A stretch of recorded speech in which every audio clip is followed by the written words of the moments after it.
Thank you for joining CU Bands and Fans podcast. Our podcast is brought to you by Homegrown KIO. Homegrown KIO is on Sunday nights at 7 p.m. It is a stellar show featuring the great songs that have come from bands originating in Champaign-Urbana. Listen at 107.9 on your FM dial, at 1079WKIO.com, or ask Alexa to play WKIO. Hello, welcome to CU Bands and Fans podcast, where musicians tell their story. Our guest, excitingly enough, is Mr. Gary Jones. Gary hails from Danville. Is that correct? Yep. All right. So we're very excited to have Gary with us this evening, and we've got a lot to talk about. I've already learned just in this pre-chat before recording a few things about him that I had no idea. So let's start the ball with when you learned and how you learned to play the guitar, because you can rip that guitar like nobody I've ever seen. Well, you're too kind. You're too kind. I don't know. I was born an only child and I sucked at sports. So I thought I'd try music, and that stuck. And it worked. And I was probably 13, 14. By the time I was 14 or 15, I was playing out in bars on the weekends. It was a different time back then, though. Yeah. The bars would let me in, but my mom had to chaperone. What was that like? Well, I don't know. It didn't matter to you as long as you were playing. Well, I remember the first time I played, the band leader, I was 14, and the guys in the band were like in their 40s. And the bar owners would make me stay on the stage or go outside when the band went on break. I couldn't walk around and mingle. And I got paid $50. And the first night I said, "What's this for?" And they're like, "It's your pay." And I'm like, "You mean to tell me they're going to let me have this much fun and pay me?" And I didn't look back. It just, there it went. But yeah, my mom took me every night. Hang on a second. Sorry, everyone. Oh, sorry. Hold on. Okay. Well, I'm thinking back then, $50. That's pretty good. Wasn't bad. Yeah. I mean, how long did you probably limited on your time because of your age? No, we'd start at like 9 o'clock and I'd be there till 2 o'clock in the morning. Oh my God. Luckily it was on weekends, so I didn't have to get up and go to school. I think that's so cool, because what a great experience for you. I guess. I mean, it was just something that back then I really didn't know what was going on. I just knew I'm doing this. Kids would be talking about their parties at school, like, "Hey, who's going to Jimmy's Kegger this weekend?" I'm like, "I'm not. I'm going to make some money. I'm going to play my guitar." And so how did you learn to play guitar? Well, my first instrument was bass, and I remember saving up some money and buying a cheap, I can't even tell you the name of it. It was, if it had a name, I don't remember. But I went to a buddy's house, and he was the drummer for this band that I played in. And he said, "Look, we're looking for a guitar player. Do you think you could do it?" And I says, "I don't know. It's got 2 extra strings than a bass has got." And I'm not kidding you. I borrowed his guitar. I practiced for a week. I went to the audition and I got the gig. And I literally looked at these guys and I'm like, "Are you serious?" And that was and then my mom paid for like 2 or 3 guitar lessons. And the third lesson, I remember showing the teacher how to play a Def Leppard song. And I never went back then. I just started learning from my records.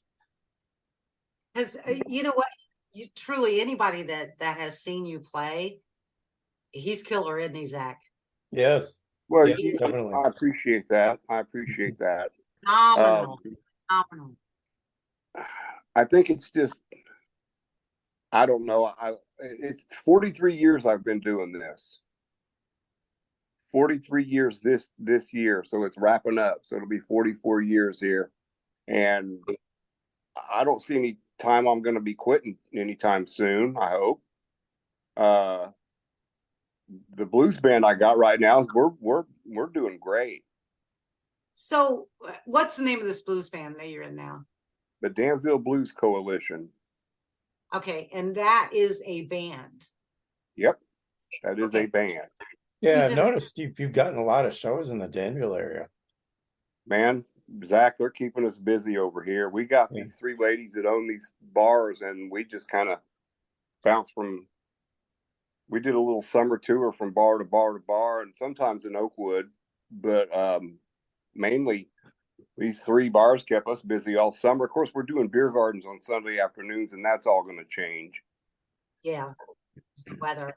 But that's it's got to be great to be able to just like play right where you live and not have to do all this traveling and the hours have changed now. I mean, Sunday afternoons is 3 to 6. If we do a night, I got a Friday night coming up this weekend, and it's 8 to 11. So I'm still home by quarter after midnight, maybe even earlier. And my wife, she has to work on Saturday morning, so to get done at 11 is nice. I mean, I remember the old days when it was 10 to 2, and you're packing up a gear and you're walking out of the bar at 4:30 in the morning. absolutely. So Jill is a great singer too. I think she heard you say that, Zach. I'll Oh, tell. I said Jill is a great singer too. Yeah. Well, we met, man, probably 85, 86 in a band. She was the singer in a band that I was playing with off and on. How perfect. I met her in Janesville, Wisconsin. What? I thought yeah. And the funny thing is she's from around here, but I was out on the road. I left high school and went on tour, and I quit for a while. I was probably home for a month, and they needed a bass player, and I went back, and the band was located in Janesville, Wisconsin. And when I walked in, there was Jill. Crazy. Isn't that crazy? We've been singing for almost 40 years. We've been singing together, playing together. That's awesome. That's wonderful. And so like when did you begin the Danville Blues Coalition? Man, probably 2.5, 3 years ago, 2.5. Wow. It all started as a one-off. We went Oakwood. My buddy Keith Tolson, the bass player, called me and said, "Hey, you want to play?" I don't know. It was like the next day on a Sunday afternoon. And I'm like, "Sure, I ain't doing nothing." And we did one gig there, and he's like, "You want to play next week?" And I'm like, "Sure." And this was like 2 years ago. We just didn't quit. It's still going. That seems yeah, I'm just going to do this. Let's keep doing this. We've sold out of every T-shirt we've had printed. I'm pretty sure we even sold out all the smalls. But I mean, we had a whole bunch of. We'd come up with a slogan for what's on the back of the shirt. Like the last T-shirt was the "Don't Be a Chump" tour, and just whatever me and Keith think of, we put it on the back of the T-shirt. I mean, we've sold out all of them. I love that. I love that. What a great idea. Selling merch. So also you played in a lot of bands, and you were telling me in 88 you played in Ransom. Is that in 88. I came back to town permanently in 88, and my son was born in 88. I'm back up here in Danville from Florida, and I joined a band called Ransom, and we played, I don't know, that lasted probably 3 years maybe, but we headlined a lot of gigs at Mabel's. And Mabel's was the place we played over here in Champaign, because all of us were from Danville. And so we didn't do any other bar in Champaign but Mabel's, but we were there at least once a month. And we started out on Metal Monday and ended up headlining on Saturdays and having bands from Chicago come down and open for us. That's just for them to get their foot in the door. They were willing to open for us for nothing. Wow. That's awesome. So yeah, Mabel's, that was the, I mean, if you got in I look back on 1988, 89, 90, and I don't recall ever playing Champaign other than Mabel's. I can't, maybe a private party or something like that, but it was Mabel's, man. That was Oh, the place place, to be. man. Yeah, Yeah. it was. You know, no internet, no cell phones. That place rocked. Yeah. Oh yeah. And then like everybody on our podcast, we've got a lot of people that played at Mabel's, and everybody's got a Mabel's story. But they all mentioned the fact that you had to go up them stairs in the back. No? Oh yeah, I'm shaking my head and I remember them stairs vividly. It was the load in. The load in was what sucked because the loadout you had gravity on your side. Mm-hmm. So the load in you had to carry it up the stairs. But I remember one night we played there, and I'm sure the alcohol had a lot to do with it. But I had a Marshall cabinet, and I got to the turn in the stairs, and I said, "Well, I'm not carrying this for the rest of the way," and I just kicked it. And it went down the steps and ended up down there by the equipment van. And Matt, the drummer, picked it up and put it in the van, and it still worked. But yeah, gravity helped out on loadout. Well, because back in the day, that equipment was not light. It still ain't. Yeah, it was just massive. And did you guys have to do speakers and all of that, or did they supply that? Mabel's had the smokiness house PA and light show. So we rented our lights off a guy named, I want to say Dave Rush Co-Lighting. Zach, help me out here, man. He was on one of our podcasts a while back. Yeah, great guy. And we'd rent he put the light show in Mabel's, and then when your band played there, you just rented what you wanted. He had, you could buy lights in packages, like the $25 package or the $70 package. And, the more money you spent, the more lights you had. So you look like a rock star. That's freaking awesome. He mentioned, wasn't Dave the one on our podcast that talked about the pyro, what are them called? What those fire things that shoot up? Uh-huh. What are they called? Pyro. I don't know what they're called, but anyway. Pyrotechnics. Yeah, pyrotechnics. Didn't he say that those it blew out the windows at Mabel's? Yeah. I was there one night when the ceiling caught on fire. And the ceiling was like 3 stories up too, but it caught on fire. The pyro went that far up. That's what he's talking about. Yeah, that's crazy. There's so many stories that place contained. It's just unbelievable. I had a friend who played keyboards in a band at Mabel's probably at least once a month. He didn't have a car, so I used to help him with his stuff, and I used to drive him around to the back, and we'd carry his keyboards up those stairs. And I remember it took some doing. Oh yeah. And then Dave, the owner of the bar, would pull up because you could unload there in the alley, but you couldn't leave your cars there in the alley. Yeah. And it never failed that the dude, I can't remember his last name, he'd walk through the bar and he'd go, "You gotta move your cars." And I'm like, I didn't drive back then, so I wasn't out nothing. But I mean, it was just funny. He said it every time I played there. "You gotta move your cars." That's my memory from that place, is that guy named Dave. And Stokes, the custodian, Stokes. He just passed away here recently, I think. Yeah. Stokey. Why did you quit Ransom? Did that band just disperse? Man, it was like one day we all just quit showing up to practice. Just whatever. We're done. Oh, that's it? Yeah, and I put another band together with my buddy Hambone, and we were playing a pretty regular, so I just went from Ransom right into Hambone and the Rhythm Monsters, and there was no downtime. As a matter of fact, Hambone and the Rhythm Monsters used the same rehearsal space that Ransom used. Wow, so you didn't skip a beat, did you?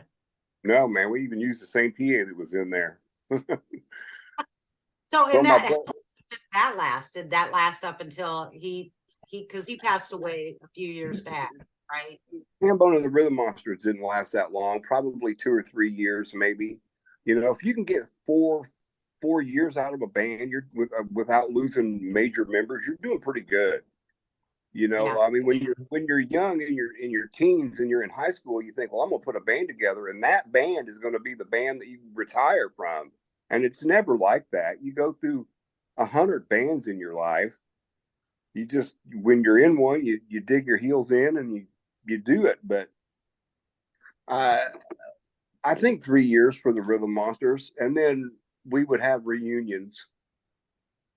And I Oh. think Ransom had one reunion. I think it's been a while since Johnny passed away. 10 years ago? No, it 11? was 7 years on my 50th birthday. Oh, okay. So October 29th, 7 years ago, he passed. Oh, okay. Yeah. Boy, it seemed like 7 years. No, it doesn't to me either. And his wife just posted a guitar pick. Me and him use the same picks. Just posted it online. I looked at that and I'm like, dang, man, has it been that long? Because I met Hambone in high school. How'd you get the Before I nickname? even, what's that? How'd you get that nickname? That we had a drummer named Jeff Zurcher. He's a lot of the guys know him. Was into giving people nicknames, and Johnny, his real name was Johnny Ramble, Rambole. So it was Ramble. And one day we were looking for a band name, and for some reason Zurcher kept calling him Hambone. And somebody threw out Hambone and the Rhythm Monsters, and it's like, that's it. And so that stuck. It's And like finding out how bands are named. and he was Hambone the rest of his life. That nickname stuck so intense that he was Hambone or Bone. It got shorted to Bone. Yeah. The Doty Bone Band. Yeah. Because that was her nickname. Yeah. So then and you guys played I know you had that. I'm not sure Zach knows this, obviously, because Zach would show up there at the I. What was that called? That you guys would play at the I. Dude, I State think line. it's like open mic or whatever, wasn't it, Zach? Yeah, it was on Sundays. First Sunday of the month. Yeah, first Sunday, I State Line Tavern, State Line Tavern. just to the east of Danville. Yeah. Yeah. And And I think Shelley was running those, right? Yep. Yeah. Shelley Nail. And then was her dad alive when that began? Yep. Okay. All right. Yeah, we carried that B3 organ in that bar out of a trailer.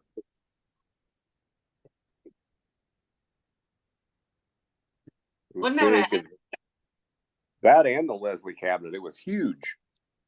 Oh and my heavy. God. But I mean, it was amazing when you hear that organ just live and a guy qualified to play it properly. It just, wow, that's a crazy thing. Yeah. That's cool. That lasted quite a while. I mean, that grew into kind of being a big deal. Oh, yeah.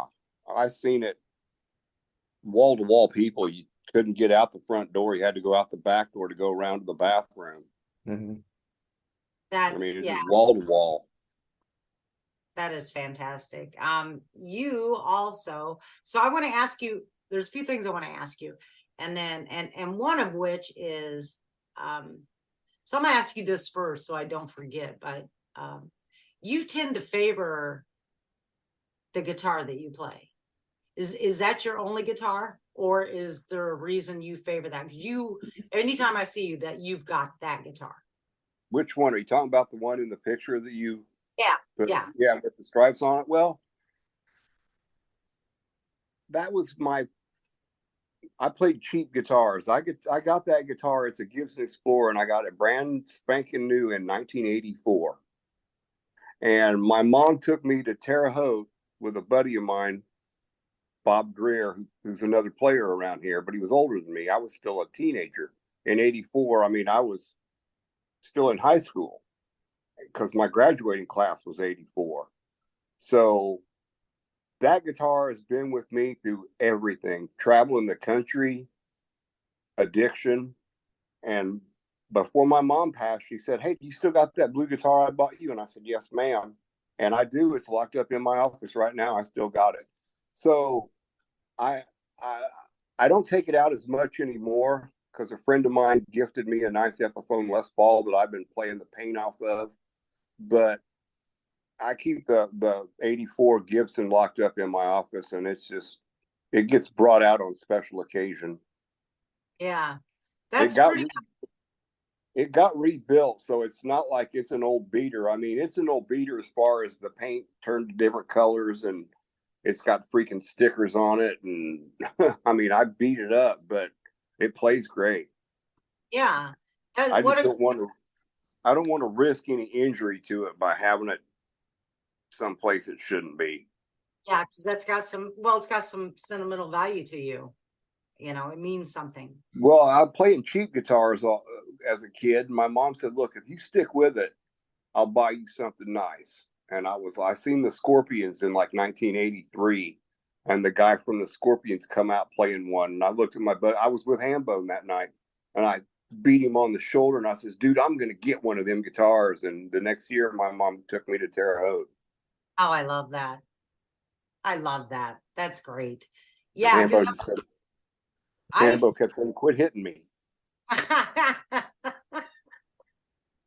I figured it meant something to you because you know. And actually, the white stripes that are on it is just duct tape, and those white stripes are in honor of the dude in the Scorpions. Wow. Because his was white with black stripes, and mine, when I bought it brand new, was like turquoise. And I thought, well, turquoise and white looks good together. It's really loud. It'll pop.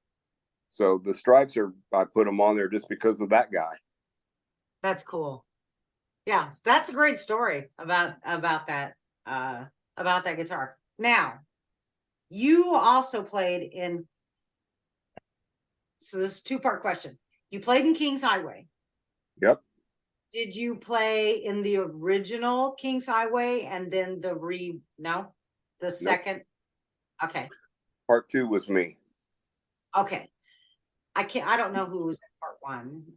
The original band was Greg Lamb on vocals and guitar, Brian Dalby on bass, and vocals, probably background vocals, and then Spencer Ely on drums. And those are the 3 guys that I joined when Greg met me downtown to watch my son play downtown Danville here. I don't know, this was like 8 or 9 years ago. He's like, "Hey, you want to come check out King's Highway?" And I'm like, "Sure." I wasn't playing with nobody right at the time. And I went and we wrote a song the night I got there. And I looked at him and I says, "Man, if we can write one on night one, I think we got something here." If we can write one up.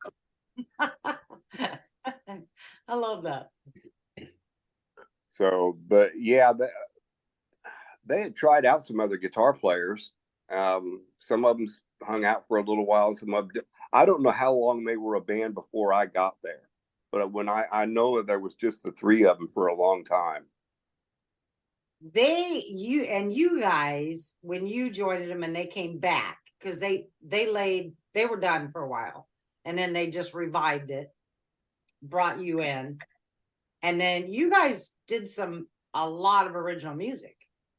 A lot. Yeah, well, I learned they had a CD before I came along, and I learned all them songs that Greg wrote, and then we started writing when I got there, and that was the second CD, was me and Greg's writing together.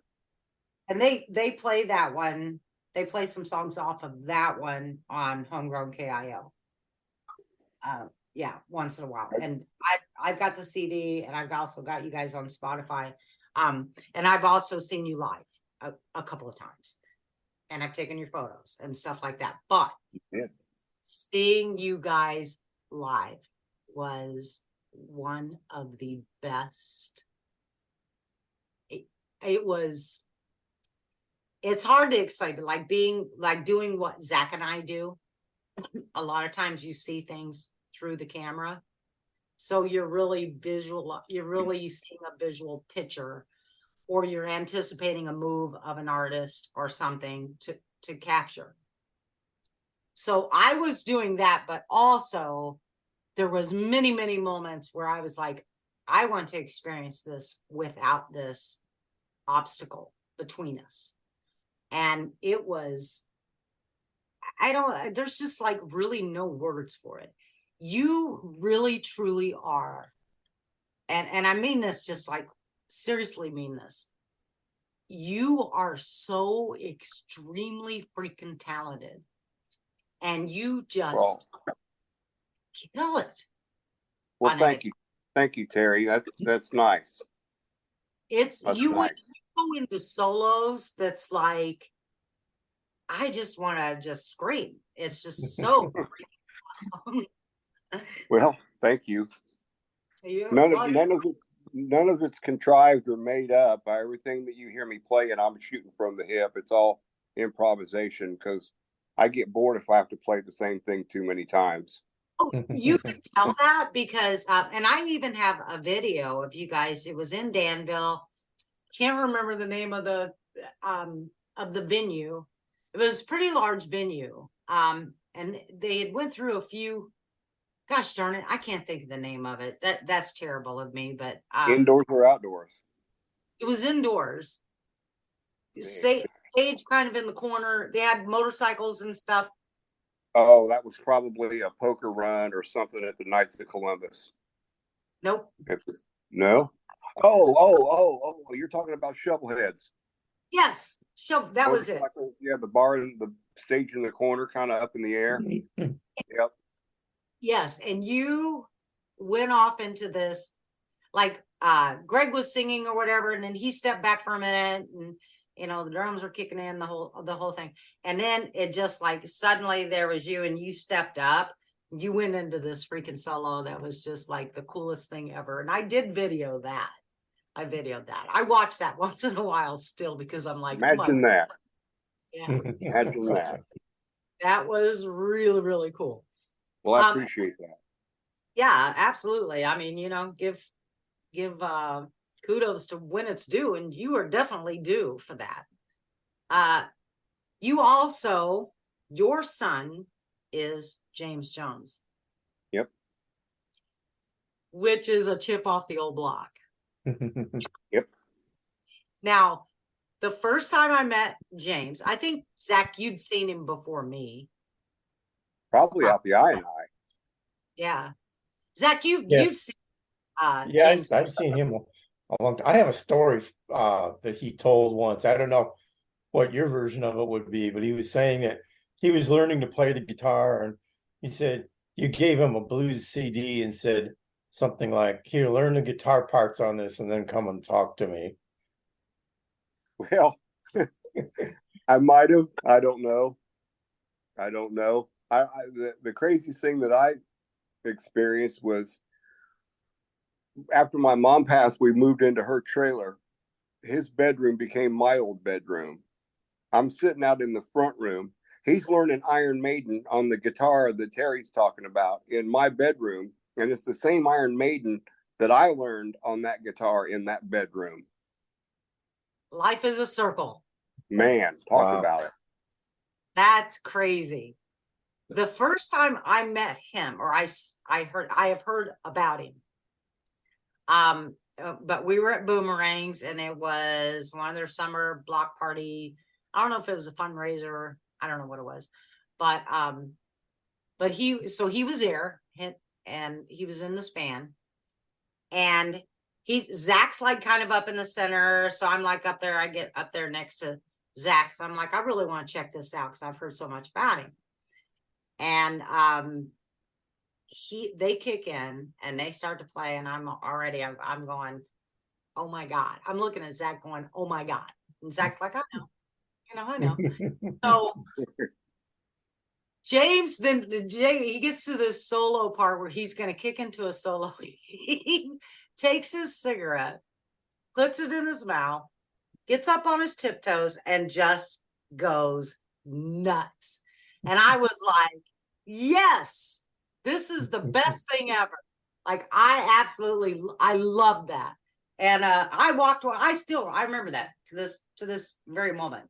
That feeling of, son of a bitch. I mean, seriously, this is crazy talent. It's good stuff. So, yeah. So, when did he begin to go, hey, I want to do this too, or About 3 years old. oh my He's a drummer, and his first instrument was drums. And I went to Skins and Tins, and I talked to Terry, and I got a real drum set. It wasn't no Walmart Meyer drum set. It was a Remo drum set, but it was little bitty for little guys. And he took it to the place that we practiced and would watch my friends that were in the band with me. And he just grew it. He gravitated towards bass. And I'm in school. They said, "What instrument do you want to play?" And I thought, well, we got a freaking drummer here. And he goes, "I want to play bass." And I'm like, what? And so he went to classical bass and he played bass. And then he went to a school in Michigan called Interlochen. It's kind of like, if you remember the old TV show Fame, where they had the high school for the gifted kids, musically and theatrically and stuff. Well, they got one of those schools up in Michigan, and he got scholarships and help to go up there. And somewhere in there, guitar came along, and it's like, okay. But see, he plays drums because he played almost all last summer with me and the coalition on drums. Oh wow. We lost our drummer, and James is like, "I'll do it." And it's like, oh, so he borrowed some pieces off some friends, and he was playing this. He played all summer with us. And then when he's not playing drums, because now we got a guy, he'll set in on guitar. That's got to be kind of really cool to have your son up there with you. Man, it's what's cool is I look over and there's my wife singing and my boy playing, and it's like, okay, this is it. This is it. You got to make it. This is it, exactly. So let me see what else. Okay, so you also have, and this is something you began, I think it's just been a few years, is Goat Studios. Mm-hmm. Talk about that. Well, I've always recorded. As I go clear back to the old analog cassette machine, 4-track machines and little dinky drum machines, and started recording on my kitchen table in my apartment we lived in. And then I moved it to our practice place, and I started recording bands. And this would have been probably like 1990, maybe. And I mean, I'm coming in on the ground floor of this home recording stuff that you can buy now, and it's crazy expensive because it was new back then. And I just kept going and kept going, and now I got a computer, and I went from 4 tracks to unlimited tracks. And my pastor come to me and he says, "Hey man, I got a room at the church you can have." And I'm like, seriously? And so I moved into an office there, and I was doing pretty good recording. I had a guy come in from Texas. He's from Danville, but he moved to Texas, and he come back and he recorded. I had some people come down from Michigan, and then COVID happened. And like every other business in America, my room is small, and there's no way I could be 6 feet away from somebody. I can't do it. And so, like everybody else in America, we all took a hit. And I looked around and I'm like, man, this is crazy. I don't have any work right now. It's slowly building back up. But man, the recording business is feast or famine. And the other thing is since equipment is so readily available and affordable now, everybody can be their own producer in their own bedroom, and they don't need a guy like me. So it's almost archaic to think that I'm still recording people. You know what I mean? Why aren't you doing it yourself? I am. Wow. We have a recording studio here on the east side of Urbana, run by a guy who's a guitarist who lived in Champaign for many years, was in a bunch of bands. And then Anthony Gravino, he moved to Chicago for a while, and he came back and he bought this house and put a recording studio in it. And he's recording a lot of bands there. I crossed it. Good, man. Yeah.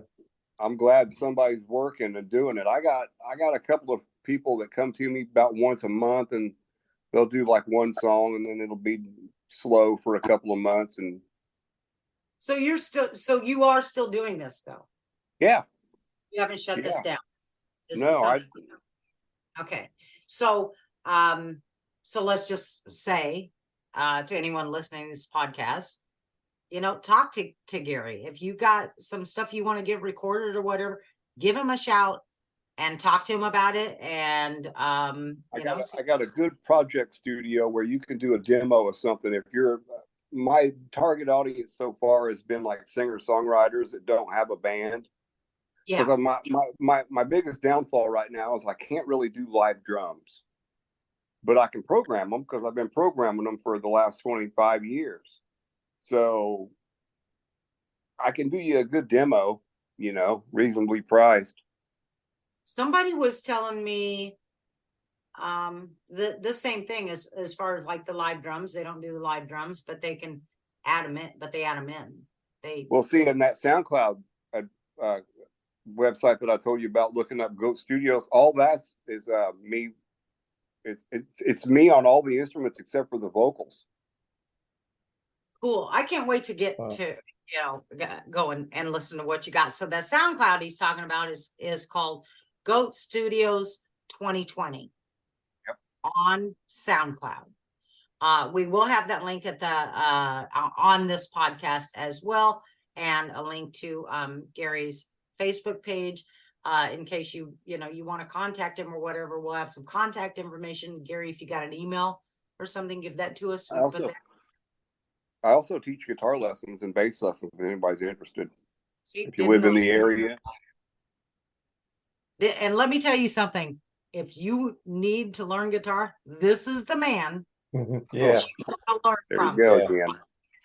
I'm going to also, I think, post a few YouTube links that we have of you playing on this as well, because I swear to God, people, if you have not heard this guy play, you have got to go and listen. Wait a minute. There's YouTube links of me playing? Yeah, that I videoed of you guys. Man, I'm going to have to go back and hunt that stuff up because I didn't know it existed. I'll send them to you so you can check it out. Yeah, I'll send them to you in message. I'll give you the links. But at any rate, we've got to wrap this up. But be sure that you do that. SoundCloud, Goat Studios. That's GOAT Studios 2020 on SoundCloud. It's Gary Jones. We'll have his Facebook link on here as well, so you'll be able to contact him. Goat Studios. Don't forget, people. Gary, thank you so much for being on our podcast. Thanks, guys. I appreciate it. Zach, it's good to see you, buddy. Yeah, good to see you again. I hope to make it back to Danville for one of those. You play at the Black Bear jams, right? I haven't been to those recently. I play so many Sunday afternoons that I don't get a chance to get to those. Oh, okay. Okay. What's your next gig? What's your next gig? This Friday, 8 to 11, or 8, 9, 10, 11, 8 to 11 at the Westville Legion. Okay, cool. In Danville? In Westville. In Westville. Yeah, the Westville Just south of Legion. Danville. Yeah, it's close. Yep. All right, fantastic. Thank you, Gary. Have a good night. Hey,